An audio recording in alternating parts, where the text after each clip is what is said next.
సైకలాజికల్‌గా కొంతమందికి ఎంత ఏజ్ వచ్చినా గానీ, వాళ్ళు ఇప్పటికి ఇన్‌సైడ్ నుంచి చిన్న పిల్లల్లాగానే బిహేవ్ చేస్తారు.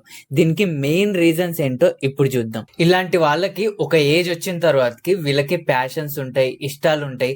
కానీ వాటిని అచీవ్ చేయడానికి మాత్రం ప్రయత్నించరు. దాని గురించి ఇన్ఫర్మేషన్ గ్యాదర్ చేస్తారు, నాలెడ్జ్ పెంచుకుంటారు. వీళ్ళకి కూడా స్వతహాగా దాని గురించి నాలెడ్జ్ ఉంటది. కానీ ప్రాక్టికల్‌గా అప్లై చేయరు.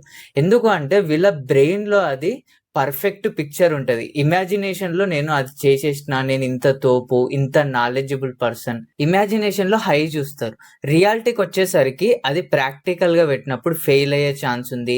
అంత బెస్ట్ ఇవ్వకపోయే ఛాన్స్ ఉంది. ఏదైనా సరే మనం నాలెడ్జ్ గ్యాదర్ చేసినా గానీ ప్రాక్టికల్‌గా అప్లై చేసినప్పుడు స్టార్టింగ్ స్టెప్స్‌లో మనం మన బెస్ట్ ఇవ్వలేం. వీళ్ళకేముంటదంటే నేను బెస్టే ఇవ్వాలి అండ్ నన్ను బెస్ట్ అవ్వనేమో, మళ్ళీ నేను అందరి ముందు లూజర్ అయిపోతా. అలా చైల్డిష్‌గా ఆలోచించి ఆ ఫియర్ నుంచి బయటికి రాలేరు. ఇంకోటి ఏంటి అంటే వీళ్ళకి చిన్నప్పటి నుంచి ఏదన్నా విషయాలు జరిగినా, ఎవరి నుంచన్నా ఏదన్నా థ్రెట్ వచ్చినా వీళ్ళు దాన్ని ఫేస్ చేయకుండా దానికి ఇన్‌సైడ్ వాళ్ళ మైండ్‌లోనే దానికి సొల్యూషన్స్ ఇచ్చుకోవడం, ఆర్ ఆ ప్రాబ్లమ్ వచ్చినప్పుడు ఆ ప్రాబ్లమ్ నుంచి తప్పించుకోవడం, ఇలాంటివి చేయడం వల్ల వీళ్ళ బ్రెయిన్‌కి అలవాటైపోతది. ఏమన్నా ప్రాబ్లమ్స్ ఉంటే వాటిని ఫేస్ చేయొద్దు, తప్పించుకోవాలి అనేసి. మళ్ళీ రిపీటెడ్‌గా చేయడంతో చిన్నప్పటి నుంచి ఫ్యామిలీ సపోర్ట్ గావచ్చు, ఆర్ ఎల్డర్ సపోర్ట్ గావచ్చు, ఇదంతా దానికి బాగా అలవాటు పడిపోయి ఎప్పుడు చిన్నప్పటి నుంచి రిస్క్ తీసుకోకపోయేసరికి సడెన్‌గా రియల్ లైఫ్‌లోకి బయటికి త్రో చేస్తే వీళ్ళు దాన్ని తీసుకోలేరు. అన్‌కంఫర్టబుల్ ఫీల్ అయితారు. ఎందుకంటే చిన్నప్పటి నుంచి వీడు రిస్క్ టేకింగ్ ఏది తీసుకోలేడు గదా! ఇప్పుడు ఆ స్టెప్ తీసుకోవాలంటే అసలు యాక్సెప్ట్ చేయదు వాని మైండ్. మళ్ళీ ఇలాంటోళ్ళకి నాలెడ్జ్ ఉండదా? అంత కేపబుల్ కాదా అంటే లేదు. వీళ్ళకి నాలెడ్జ్ ఉంటది, కేపబులే. కాకపోతే వీళ్ళు రియాలిటీకి దూరంగుంటారు. వీళ్ళకొచ్చిన ఏజ్‌ని అడాప్ట్ చేసుకోలేరు. వీళ్ళింకా ఆ చైల్డ్‌హుడ్‌లో వచ్చే ఆ ఫ్రీడమ్‌ని, ఆ హ్యాపీనెస్‌ని వాటి నుంచి సడెన్‌గా ఈ షిఫ్ట్ ఈ ఏజ్‌కి తగ్గట్టుగా బిహేవ్ చేయాలి. ఈ విషయాన్ని వీళ్ళు అడాప్ట్ చేసుకోలేరు. దీన్ని అన్‌కంఫర్టబుల్‌గా ఫీల్ అయితారు. వీళ్ళు టూ మచ్‌గా ఆ యంగ్ ఏజ్‌లో ఉన్న ఆ ఫ్రీడమ్‌ని ఎక్కువ ఎంజాయ్ చేస్తారు. లైఫ్ మొత్తాన్ని అదే కోరుకుంటారు. ఒక రిలేషన్‌షిప్‌లో కావచ్చు, వర్క్ స్పేస్‌లో కావచ్చు, ఏదైనా సరే కాన్‌ఫ్లిక్ట్ లేకుండా ఈజీగా వీళ్ళకి అనుకూలంగా జరగాలని ఎక్స్‌పెక్ట్ చేస్తారు.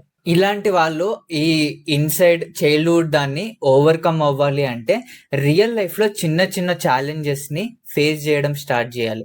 అంటే ఇలాంటి వాళ్ళకి ఏవేవైతే ఫియర్స్ ఉన్నాయో, అంటే బయటికెళ్ళి కొత్త వాళ్ళతో మాట్లాడడం ఇదొక ఫియర్ అనుకో. మెల్లమెల్లగా కొత్త వాళ్ళతో హాయ్ ఆర్ బాయ్ ఏదో ఒక చిన్న కన్వర్జేషన్ చేయడం స్టార్ట్ చేయాలి.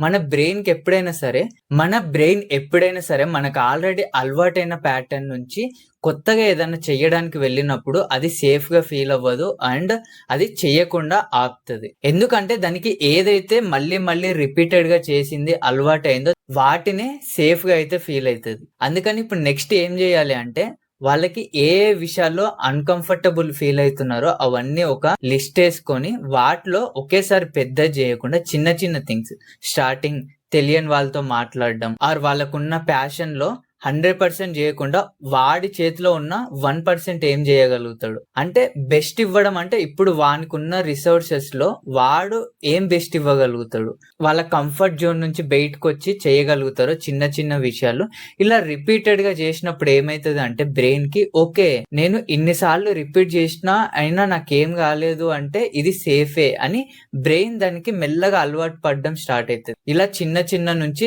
ఇప్పుడు ఒక 1 స్టెప్ ఏసిండనుకుందాం ఈరోజు.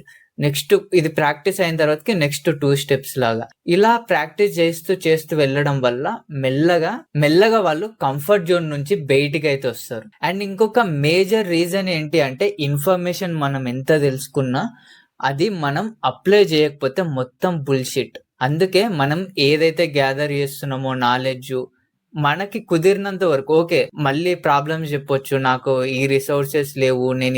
నా విజన్ ఇంతుంది. కాకపోతే నా దగ్గర రిసోర్సెస్ లేవు అనంటే ఓకే. నువ్వనుకున్న విజన్‌లో ఈరోజు నువ్వెంత చేయగలుగుతావు? నీ దగ్గర ఉన్న రిసోర్సెస్ ఏంటి? వాటిని బట్టి ప్రాక్టికల్‌గా పెట్టాలి. అప్పుడే కంఫర్ట్ జోన్ నుంచి బయటకొస్తాం అండ్ మనం అనుకున్న గోల్ సైడ్ ఈజీగా ఎళ్ళగలుగుతాం. ఏంటి అంటే మన బ్రెయిన్ పెద్ద సక్సెస్ అయినా, చిన్న సక్సెస్ అయినా ఏదన్నా మనం అచీవ్ చేసినప్పుడు సేమ్ డోపమైన్‌ని రిలీజ్ చేస్తది. హ్యాపీ హార్మోన్స్‌ని.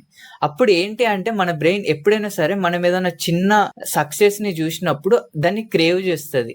అంటే మళ్ళీ ఆ కిక్ ఒకసారి అలవాటయిన తర్వాతకి మళ్ళీ మళ్ళీ చేయాలనుకుంటది. ఏవో చిన్న చిన్నవి ఒకేసారి పెద్దవి పెట్టుకోకుండా చిన్న చిన్న అన్‌కంఫర్టబుల్ థింగ్స్‌ని మెల్లమెల్లగా అచీవ్ చేస్తూ వెళ్తే అదొక మజా వస్తది. మళ్ళీ నెక్స్ట్ థింగ్స్ చేయడం కోసం.